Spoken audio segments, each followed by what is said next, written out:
गौतम बुद्ध, जिन्हें हम सिद्धार्थ गौतम, शाक्य मुनि बुद्ध, सम्यक सम्मा संबुद्ध और तथागत भगवान गौतम बुद्ध आदि नामों से जानते हैं। इन्हें दुनिया में सबसे महानतम और प्रभावशाली धर्म संस्थापक के रूप में देखा जाता है।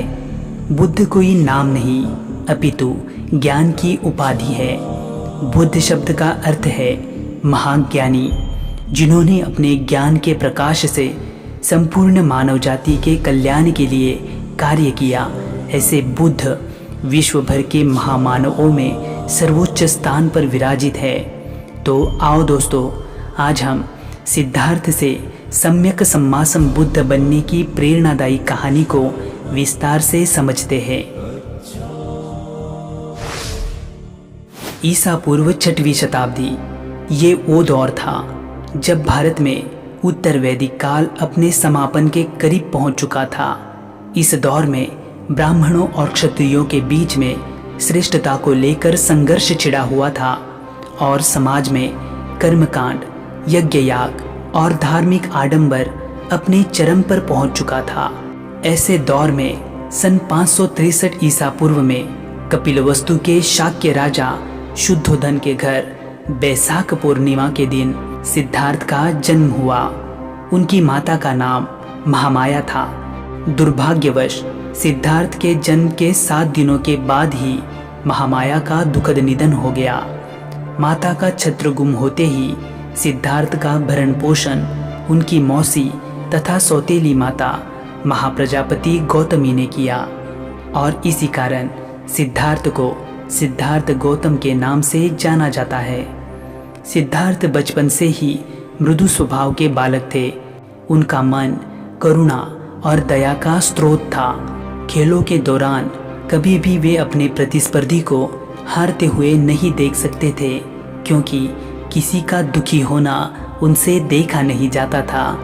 पिता शुद्धोधन इस बात को लेकर हमेशा चिंतित रहते थे, क्योंकि वे सिद्धार्थ को चक्रवर्ती सम्राट होते देखना चाहते थे, जबकि सिद्धार्थ का झुकाव केवल आध्यात्मिक विचार, वैराग्य और ज्ञान प्राप्ति की तरफ दिखाई दे रहा था। इसीलिए राजा शुद्धोधन ने अपने पुत्र को सांसारिक बंधनों में बांधने का निर्णय लिया।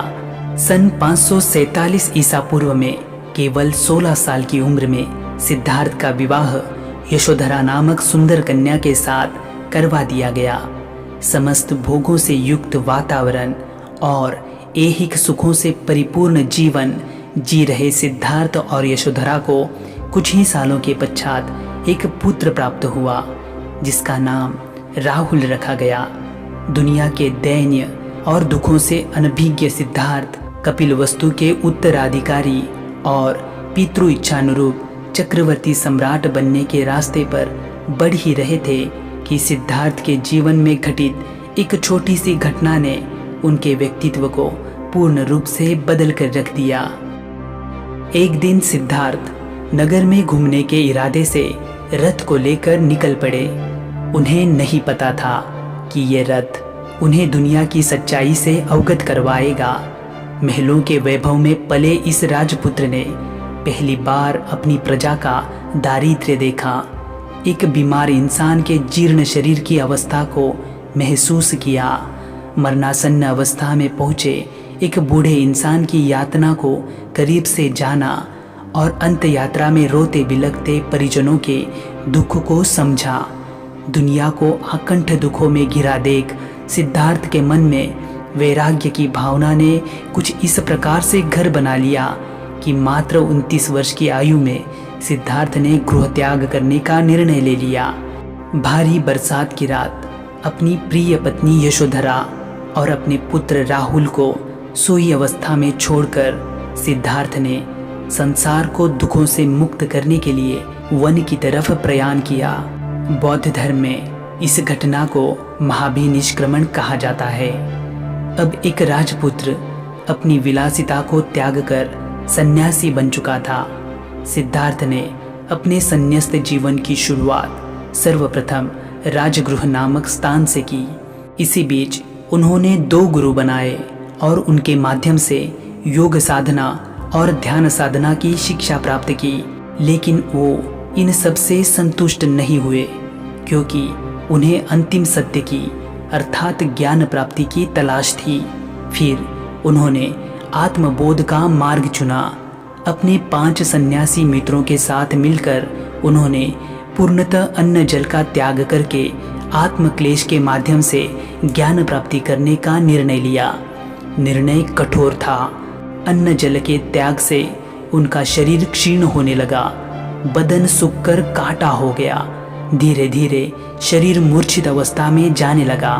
तभी एक दिन अचानक तपस्या में लीन सिद्धार्थ के कानों में रास्ते से गुजर रही कुछ महिलाओं के स्वर सुनाई पड़े, जो कह रही थी कि संगीत को सुमधुर करने के लिए वीणा के तार ना तो ढीले होने चाहिए और ना ही अधिक कसे हुए। अधिक कसी हुई तार टूट भी सकती है। सिद्धार्थ पर इन बातों का गहरा असर हुआ। उन्होंने माना कि ज्ञान प्राप्ति के लिए शरीर ही एकमात्र साधन है और उसी साधन को कष्ट देकर हम आत्मबोध नहीं कर सकते। शरीर को जीवित रहने योग्य अन्न ग्रहण करना और उसी के साथ आत्मबोध का प्रयास करते रहना ज्ञान प्राप्ति का मध्यम और सही मार्ग है। और फिर सिद्धार्थ ने अन्न ग्रहण करने का निर्णय लिया। अन्न की तलाश में वे गांव की तरफ बढ़े ही थे कि शक्तिहीनता की वजह से वे मूर्छित हो गए। उसी वक्त सुजाता नामक एक स्त्री गांव से वन देवता को भोजन अर्पण करने आ रही थी। उसने कंकाल के भांति दिखने वाले सिद्धार्थ को देखा और अपने पास का भोजन उन्हें खिलाया, जिससे सिद्धार्थ के शरीर में थोड़ी ऊर्जा आ गई। सिद्धार्थ के मित्रों ने जब सिद्धार्थ को भोजन करते देखा तो उन्होंने सोचा कि सिद्धार्थ अब ज्ञान प्राप्ति के मार्ग से भटक चुके हैं, जिस कारण वे सभी मित्र सिद्धार्थ को छोड़कर चले गए। लेकिन सिद्धार्थ अब सही मायने में ज्ञान प्राप्ति के मार्ग को समझ चुके थे। उन्होंने मध्यम मार्ग को अपनाते हुए निरंजना नदी के किनारे पीपल के पेड़ के नीचे अविरत 49 दिनों तक कठोर साधना की, जिसके फलस्वरूप बैसाख पूर्णिमा के दिन सिद्धार्थ को ज्ञान की प्राप्ति हुई।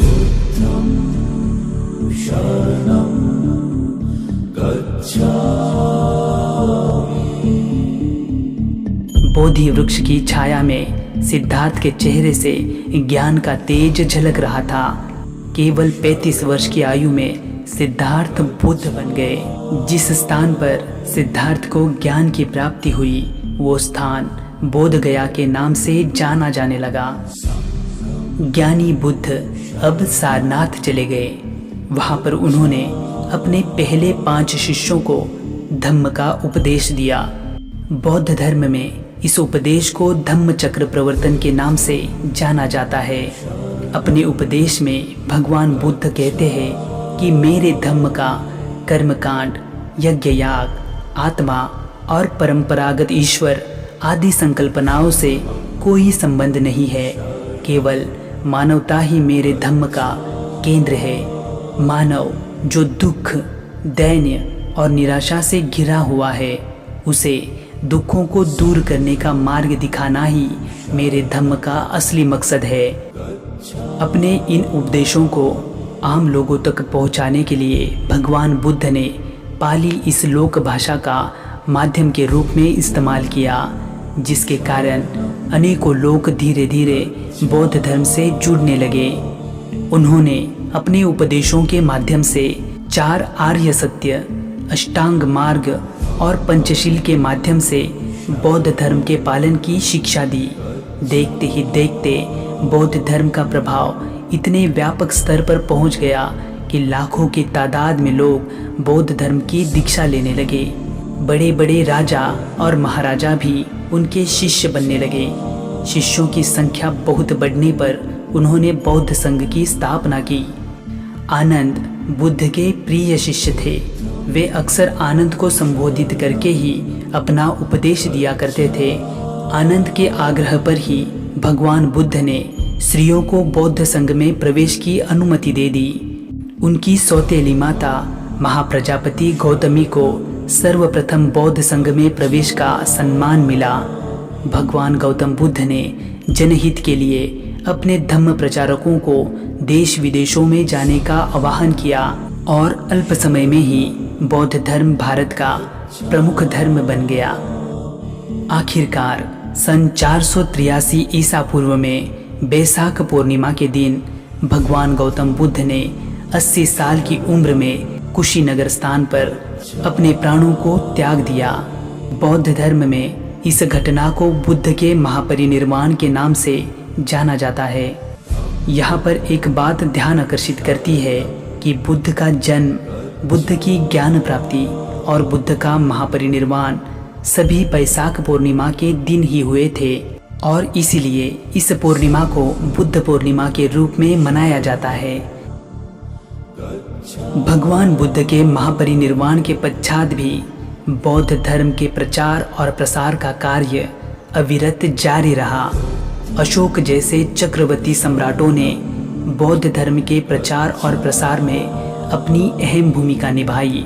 आगे मौर्योत्तर काल आते आते बौद्ध धर्म भारत से निकलकर चीन, Japan, Korea, Mongolia, Burma, Thailand, Sri Lanka आदि देशों में फैलकर एशिया का प्रमुख धर्म बन चुका था।